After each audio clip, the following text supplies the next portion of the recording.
ایک تھی مانو بلی جو کسی کی بھی چہیتی اور لاڈلی نہ تھی۔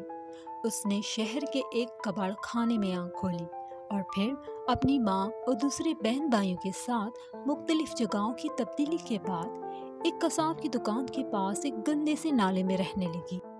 وہ ذرا سی بڑی ہوئی تو ایک دن اس کی بہن رانو بلی کو ایک بہت ہی پیاری سی بچی ایک بڑی سی گاڑی میں بٹھا کر لے گئی اور اس کا بھائی شانی بلا ایک خونخوار کتے کے ہاتھوں دنیا سے رخصت ہو گیا۔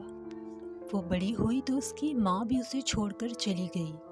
مانو بلی کئی بار اپنی ماں کے پاس گئی کہ شاید اسے پہچان لے، لیکن وہ اسے ہمیشہ اجنبی بن کر ملتی اور مار پیٹ کر بھگا دیتی۔ مانو بلی نے آہستہ آہستہ اپنی ماں کو بھلا دیا اور یوں ہی گلیوں میں آوارہ پھرنے لگی۔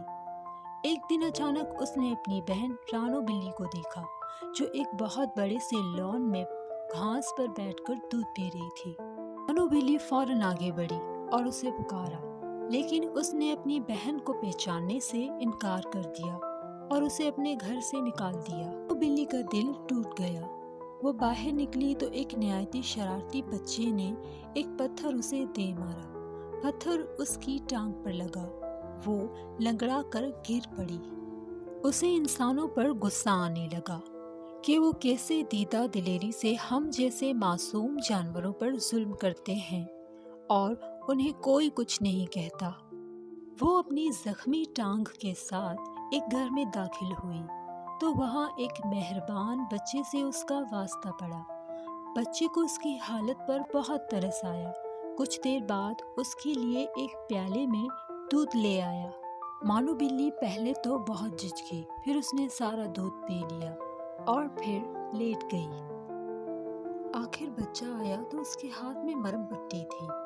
مرہم پٹی ہونے کے بعد مانو بلی کو کچھ سکون محسوس ہوا اور وہ سو گئی۔ اگلے ہی دن وہ بچہ اسے اپنے گھر کے اندر لے گیا۔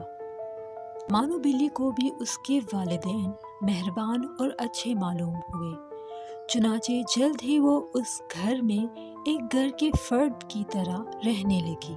وہ مہربان بچہ رانو بلی کو باہر گھمانے لے جاتا، اس کے لیے پسندیدہ غذائیں لاتا اور اسے صاف ستھرا رکھتا۔ مانو بلی کا دل بھی وہاں لگ گیا۔ ان سب کی مہربانیوں کا صلہ اس نے یہ دیا کہ اس گھر میں سے تمام چوہوں کو گھر چھوڑنے پر مجبور کر دیا۔ لال بیگ اور دوسرے کیڑے مکوڑے بھی اس نے ختم کر ڈالے۔ جب وہ آئی تھی تو چوہوں کی جان پر بنی ہوئی تھی، ان کا کوئی بھی حربہ کامیاب نہ ہوتا۔ مانو بلی جھٹ سے انہیں پکڑتی اور کھا جاتی۔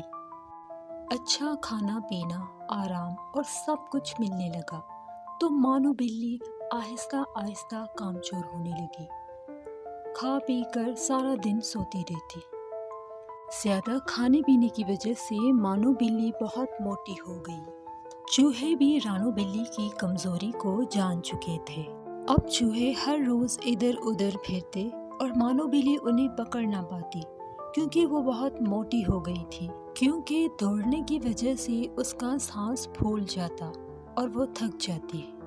ایک دن مانو بلی نے گھر والوں کو کہتے سنا کہ مانو کو اب ہمیں واپس چھوڑ دینا چاہیے کیونکہ اب وہ کسی کام کی نہیں رہی۔ اتنا سن کر مانو کے ہوش ہی اڑ گئے۔ مانو بلی بہت اداس ہو گئی اور اپنی غربت کے دن یاد کرنے لگی۔ اگلے ہی دن مانو نے زیادہ کھانا پینا چھوڑ دیا اور باقاعدگی سے روزانہ دوڑنا بھاگنا شروع کر دیا اور ورزش کرنا بھی شروع کر دی۔ سستی اور کاہلی کو چھوڑ کر مانو بلی نے کام کو اپنا لیا اور پھر جلد ہی دوبارہ چوہوں کی شامت آ گئی اور پھر مانو بلی گھر والوں کی آنکھ کا پھر سے تارا بن گئی۔ سب اس سے پیار کرنے لگی اور وہ گھر والوں کے ساتھ ہنسی خوشی کے ساتھ پھر سے رہنے لگی۔